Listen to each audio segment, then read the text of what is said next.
The locust does not begin its life as a monster. In its earliest form, it is indistinguishable from countless other grasshoppers scattered across dry plains, savannas, and semi-arid landscapes.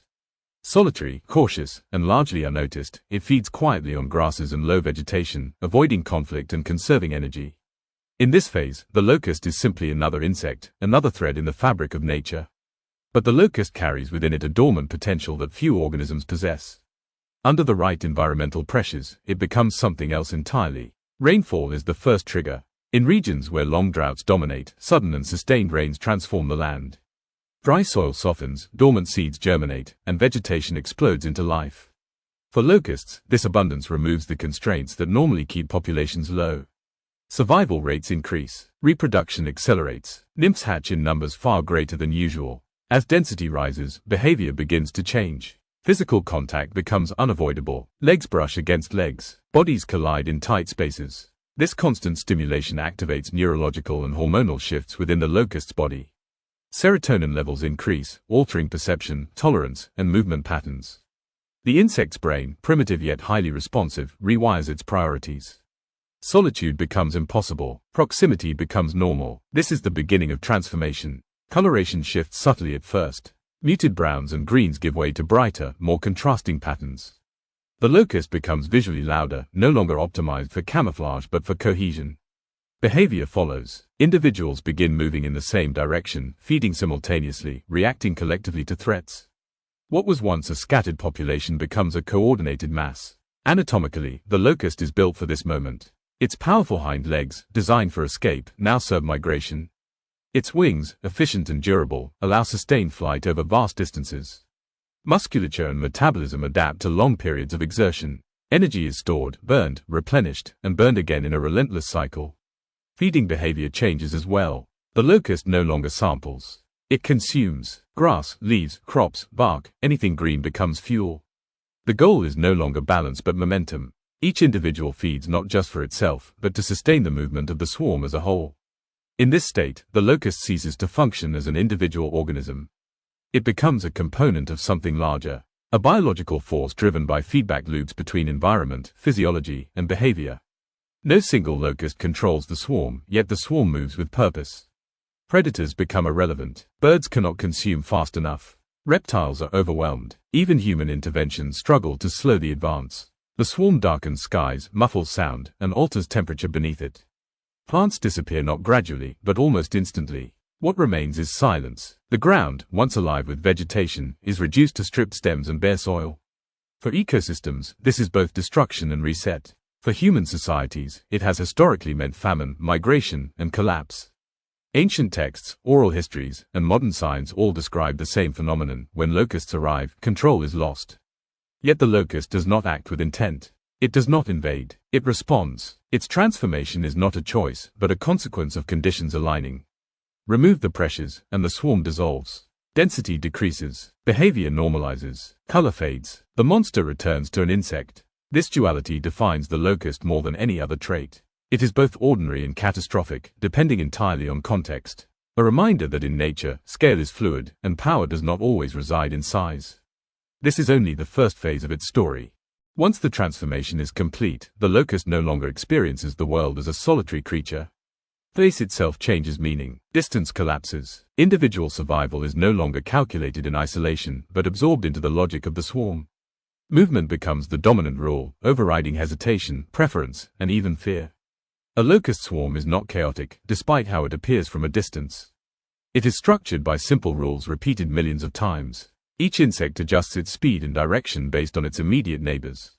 Too close, and it veers away. Too far, and it accelerates. These micro-adjustments create a flowing mass that behaves like a single organism, bending around obstacles, splitting and reforming, rising and falling with atmospheric currents. The air within a swarm is dense with sound.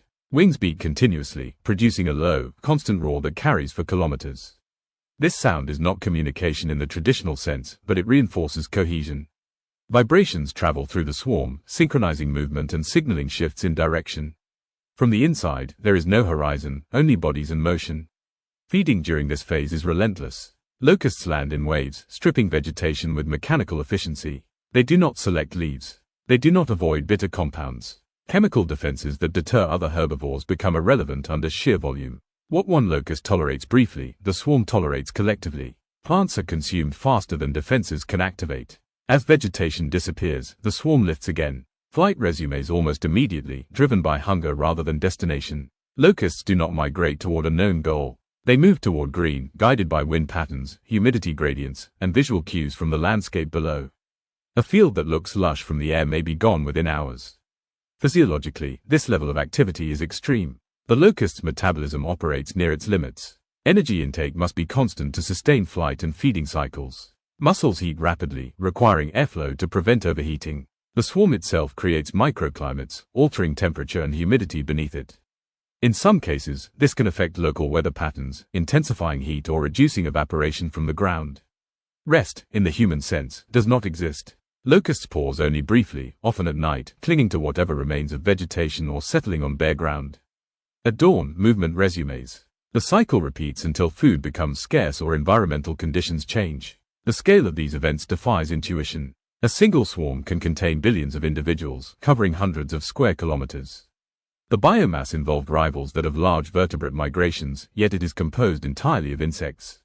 This concentration of life consumes resources at a rate unmatched by almost any other biological phenomenon.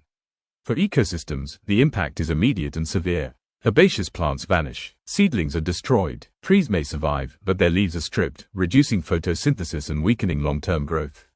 Soil, suddenly exposed, becomes vulnerable to erosion. Nutrient cycles are disrupted. What follows is often a cascade of effects, influencing species that never interact directly with locusts. Yet even here, nature adapts. Some plants recover quickly, exploiting reduced competition. Opportunistic species colonize disturbed ground. Predators take advantage of the abundance, though never enough to halt the swarm. Over time, the landscape begins to heal, carrying the scars of passage but not total collapse. The swarm itself is temporary. As resources diminish and density decreases, the physiological triggers that sustain gregarious behavior weaken. Locusts begin to spread out.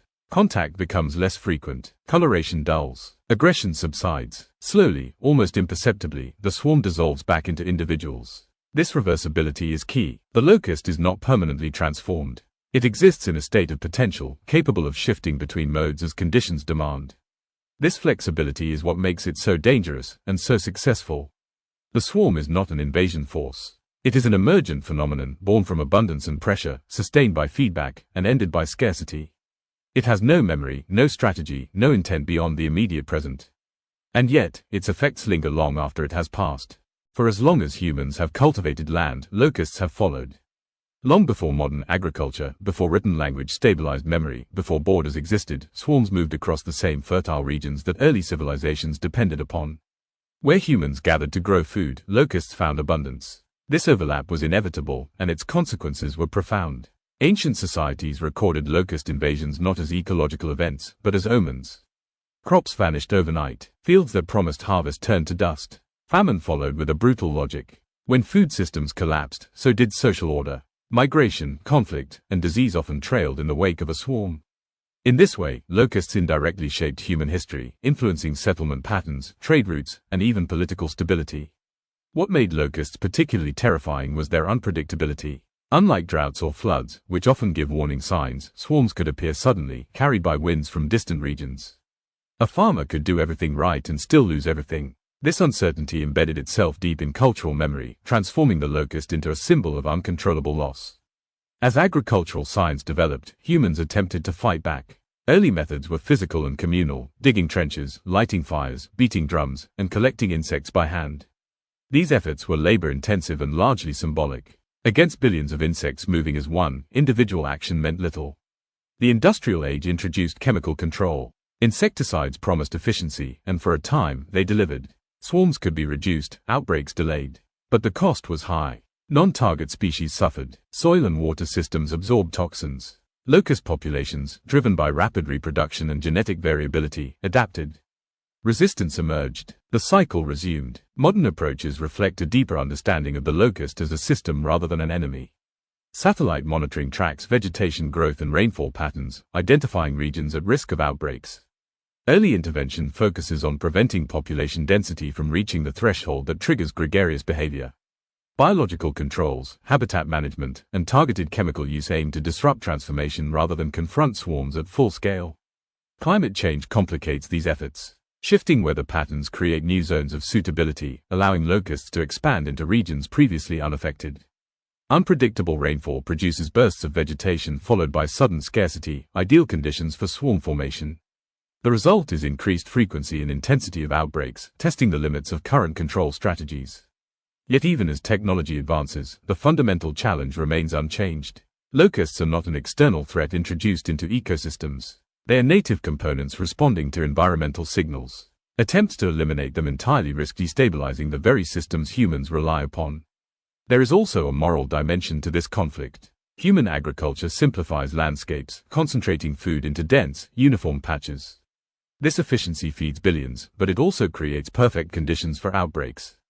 In this sense, locusts are not merely adversaries, they are feedback.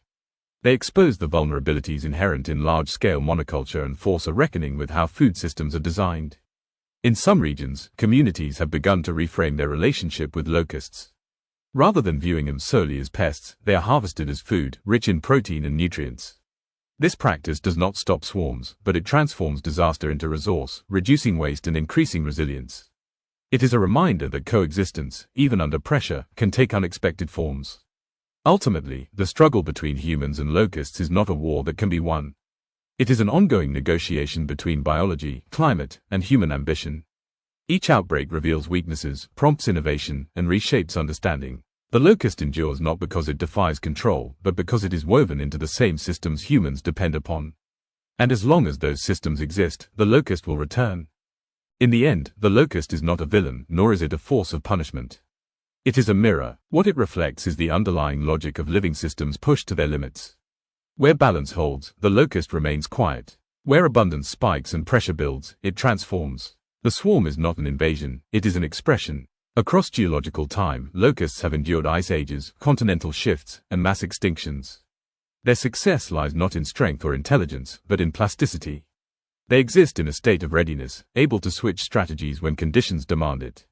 Solitary when space allows, collective when density compels. Few organisms embody this duality so completely. The future of locusts is inseparable from the future of climate. As weather grows more erratic, the signals that trigger transformation become harder to predict. Rainfall arrives in bursts, droughts linger, vegetation blooms and collapses in rapid succession. Each fluctuation increases the likelihood of outbreaks, not because locusts have changed, but because the environment now speaks more loudly in extremes. Human responses will continue to evolve. Technology will improve forecasting. Biological controls will become more precise. Agricultural systems may diversify to reduce vulnerability. Yet none of these will eliminate the locust. Nor should they. Total removal would unravel food webs, disrupt nutrient cycles, and create new instabilities. The goal is not eradication, but containment within tolerable bounds. There is a lesson here that extends beyond insects and crops. The locust demonstrates how collective behavior can emerge without leadership, how simple rules can produce overwhelming force, and how systems can tip suddenly from stability into crisis.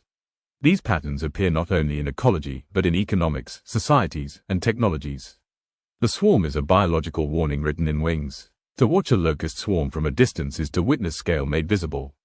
Individual lives blur into motion. Intent dissolves into momentum. What remains is process. Consumption followed by movement. Impact followed by absence. And then, slowly, recovery. When the swarm passes, silence follows. Not the silence of death, but of reset. The land waits. Seeds remain. Roots endure. Life, though diminished, is not erased. Over time, green returns. And with it, the conditions that may one day summon the swarm again.